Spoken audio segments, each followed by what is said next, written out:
Hola, ¿qué tal? Es de lo que escribí esta semana para el comentario del día. Esta es la coyuntura económica y algo más. De nuevo, las pensiones.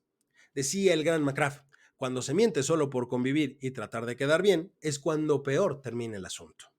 A ver, una situación que ha quedado clara a lo largo del tiempo, o al menos durante la administración del hijo predilecto de Macuspana, es que no saben implementar las cosas. Es decir, son los típicos que lanzan la piedra y esconden la mano. Esta situación queda clara una y otra vez con las decisiones que se toman respecto de la política pública, sobre todo cuando esa decisión está basada y sustentada en el estado de ánimo del morador de Palacio. Lo anterior se vuelve especialmente relevante debido al paquete de reformas presentado el pasado 5 de febrero y que en particular ya hemos analizado en este espacio.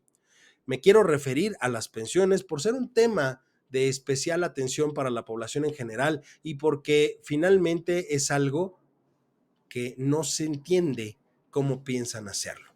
Hay nueva información que vale la pena agregar a lo que ya sabíamos de esta reforma, sobre todo porque el tabasqueño prometió que esta reforma permitiría que las personas se jubilaran con el 100% de su sueldo.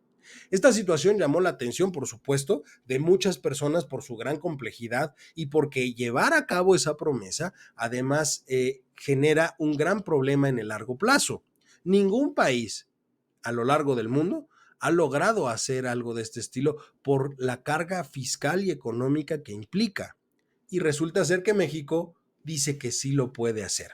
Pero a ver, a pesar de que el morador de Palacio vendió la idea como si usted, que me ve y me escucha, y yo nos pudiéramos jubilar en un momento dado con el 100% de nuestro último sueldo al momento de nuestra jubilación, eso es una mentira.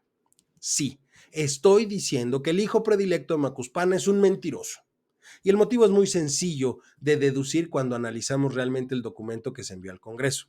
A ver, para empezar, el proyecto busca que los trabajadores de 65 años que comenzaron a cotizar después del 1 de julio de 1997 se puedan jubilar con una pensión igual a su último salario, pero hasta por un monto equivalente al salario promedio registrado en el IMSS, que en este caso para este año 2024 es de 16,777.80 pesos. Ahí, ahí es donde radica la mentira que una y otra vez se ha repetido, porque esto solamente va a aplicar siempre y cuando la pensión que obtengan en términos de la ley al momento de calcularse sea menor a dicho promedio. Es decir, si usted en el momento en el que se hace el cálculo para su pensión supera ese monto, entonces usted no tendrá ningún ajuste y se quedará tal como está, que implica que no tendrá el 100% de su sueldo jamás como pensión.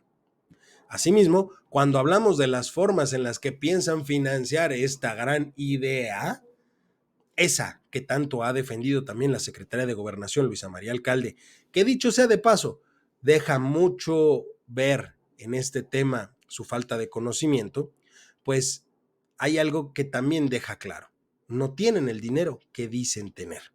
A ver, la reforma contempla la creación de un llamado Fondo de Pensiones para el Bienestar. Le encanta crear este tipo de figuras, que no son otra que fideicomisos, ¿eh? Eliminó otros para crear unos. Pero bueno, de acuerdo con el tabasqueño, ese fideicomiso, ese fondo de pensiones, contará con recursos por 64,619 millones de pesos. Fabuloso.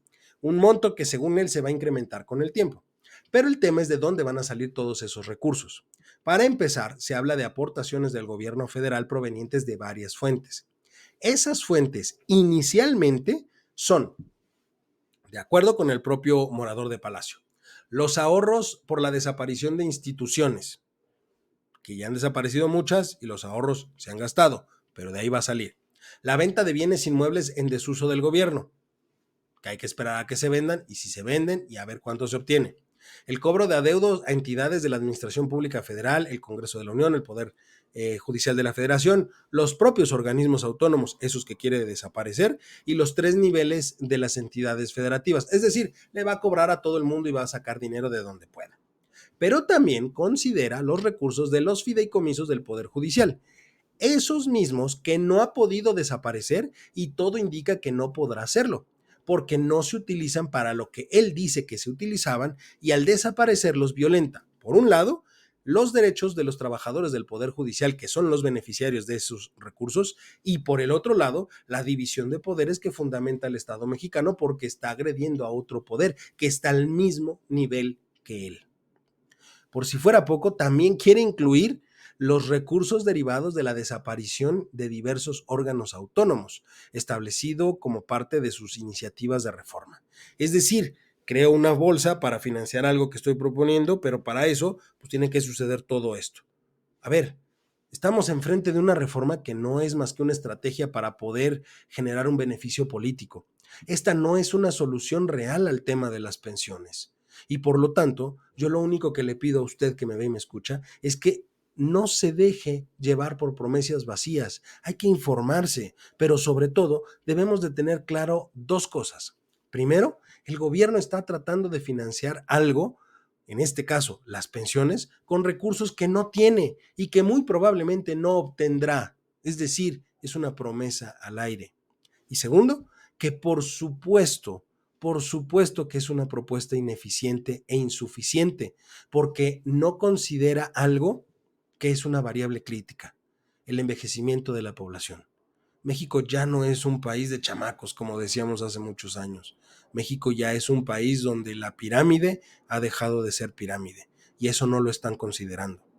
Aprobar esta reforma, apoyar esta reforma, podría generar muchos problemas, pero sobre todo problemas financieros a largo plazo. Y ojo, esos problemas a largo plazo lo único que va a provocar es que los jubilados se encuentren en una situación aún más precaria de la que podrían llegar a estar. Nos debe de quedar claro, los temas económicos no se resuelven con ocurrencias o con la tripa desde Palacio Nacional. Se tienen que analizar y se tienen que razonar. Eso es algo que en la T de cuarta no entienden. Yo soy Eduardo López y este fue mi comentario del día. Coyuntura económica y algo más.